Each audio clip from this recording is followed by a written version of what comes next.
stories? Well, I have a few to share. They're all real stories, except for one. I always believed that when the world was asleep, things just stayed put. The idea that things moved around at night, living their own lives, terrified me, and it all started after watching Child's Play. My mom's sister was living with us then. She never liked children, but she absolutely loved tormenting us. It still makes me uneasy knowing how much joy she got from it. She knew I hated that movie, so what does she do? She kidnapped one of my dolls, cut off her hair, removed her clothes, and with a hateful hand, gave her a makeover that still haunts me to this day. The nights when my aunt went out, she'd leave the doll in my closet. The hinge on the door was broken and never really closed right. But through the crack, I knew it was watching me. And then, one day, long after my aunt moved out, my mom saw how scared the closet made me. And you know, this is why I love her. She said, "Michelle, we'll clean it out together, okay?" When she saw the doll, she was disturbed. "Did you make this?" I shook my head, and into the trash it went. I had finally found relief. 10 years later, we found a new life, in a new home, in a new city. By that point, my sister Christine had been born. Like me, she was haunted by the closet in her room. Every time she got close, it was pure terror. One day, when Christine was out, I went to that closet. I knew what I was looking for. It was that stupid doll. I threw it away for good, and you'll never believe it. The next day, my aunt died. I'm just kidding. She's still alive, and to be honest, hasn't changed much. She's actually a mom now, which is pretty terrifying if you ask me. But she hasn't been back this way since the day she left. Either way, some way, that doll got back to me, and none of my family is really sure how.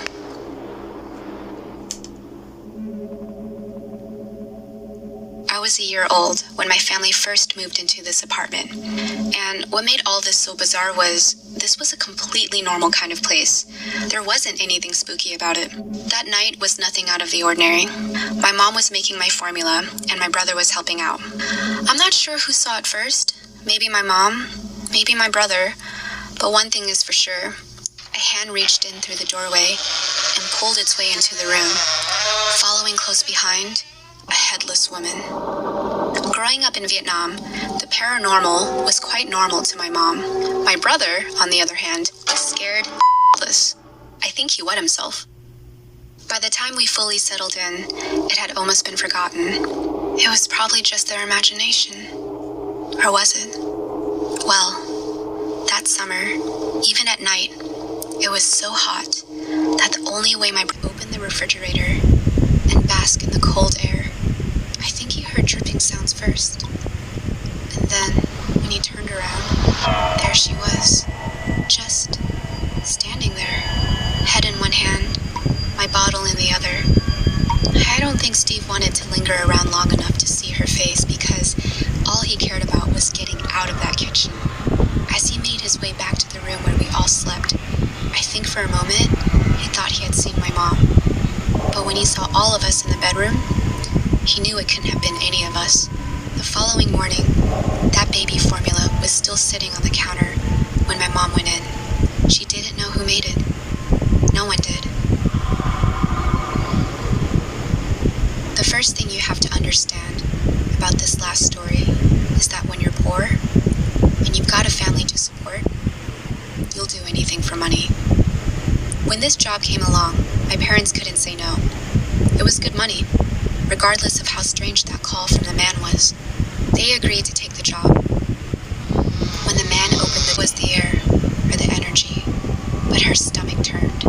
The man was polite. "Welcome. Please come in." He led them to the back room of the house, but wouldn't even go into the room himself. The thing about the house, though, the overwhelming thing, was this permeating stench that seemed to ooze from everything. He stood at the door and gave simple instructions. That was As my dad and uncle started working, they sent my mom back out for supplies. She came and went a few times, trying to spend as little time in the room as possible, until finally, there was nothing else for her to do but wait for them to finish. That was when she saw it. The last traces of a bloody outline of a body rolling into the carpet. As soon as she saw it, she had to bite down a scream. But she couldn't contain herself. She let out the smallest peep, trying to tell them she saw the stain of a body. But my dad and uncle told her she was just seeing things. She begged them to unroll the carpet, but they wouldn't.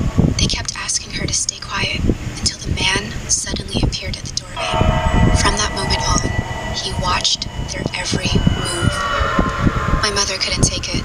Eventually, she just left and went to wait in the car. When the job was finally done, the strange old man paid in cash. As they drove home, nobody spoke.